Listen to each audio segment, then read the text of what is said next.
So let's bring into the conversation Johnny Mercer, Conservative Veterans Minister, a member, of course, of Rishi Sunak's top team. Johnny, good to have you on the programme tonight. Thank you very much indeed for coming on. Judging by my inbox, your boss didn't impress.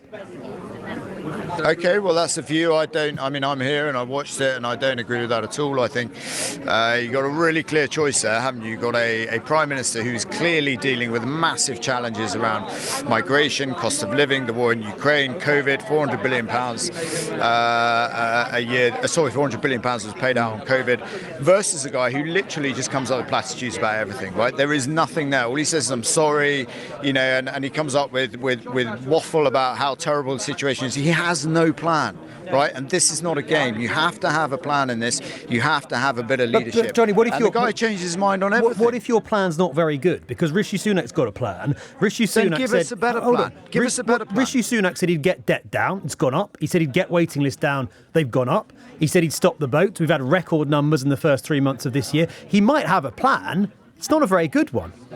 Yeah, I don't think you're being fair there. If you look at the stuff around, well, I'll tell you why. Because if you look at illegal migration, right, around countries around Europe, it's going through the roof again this year, isn't it? It's actually down by a third in this country because of the measures he's put in. It's a growing challenge. It's really, really difficult to control. But actually, he has a plan. He's putting it in place, and it is beginning to reduce. So I think, with a slightly fairer hearing, people would be able to see that is what's going on. I'm judging the Prime Minister on what he told the British people he wanted to be judged on. Hold on. He made 5 promises. He's broken 3 of them. You must accept that. OK, but you have a clear choice between someone who is at least aspiring to do this, right, believes in something and is trying and is seeing a reduction in what's going on, versus someone who basically says, it's not. I'm sorry, waiting lists and debt have both gone up since he promised to bring them down. He's failed on his own promises. So waiting lists, stand fast industrial action started to come down, didn't they? And then you had all this industrial action that put that out of sync. So that part of the plan was working. Migration, I've just talked to you about as well, and that reduced by a third. So it's not,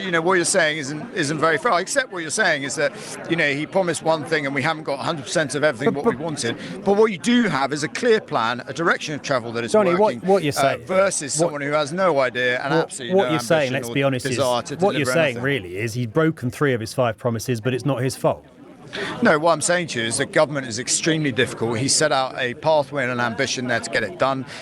He's done everything he can. And to be perfectly frank with you, when it comes to things like migration, Labour voted 139 times to block any reductions in migration anyway. So, look, you've got a choice at the election. You can either choose someone who's really determined and fighting against everything that Labour and others can throw at him to try and bring forward policies that reduce migration and reduce tax, or you can go for someone who basically tonight didn't deny 10 times that he is going to increase your taxes and you're going to have to pay. So if you think there's going to be a Labour government, you need to start saving now. I certainly will. That was right at the heart of this debate, this idea that Labour's going to put up taxes by £2,000. What's the source of that? Where's that come from? Well, that's been the independent analysis that's been done on their spending plans. You see that across the block.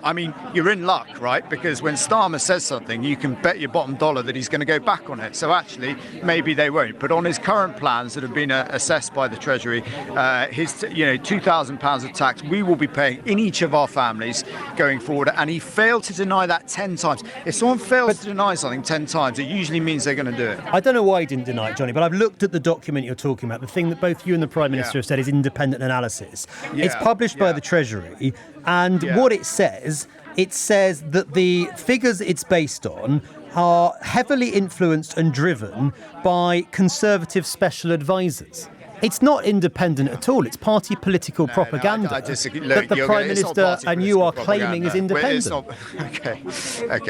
You can argue about people's biases and so on. The facts are the facts. The Prime Minister's not going to come out with things that are biased in that way. He is straight. If you want to see bias, right, go and look at the Labour dossier, which basically calculates policies that haven't been announced. So I think, let's bear things in reality. Johnny, it's not bias. He was given a chance. The bottom line is he was given a chance. It's not bias. But this matters. Are you going to increase taxes 10 times? This matters because it matters. Hold on.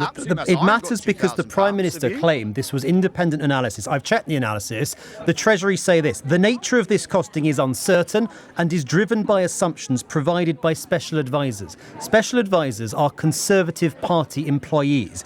It's not independent analysis, and it was false for Rishi Sunak to claim it was, isn't it? It's our turn, isn't it?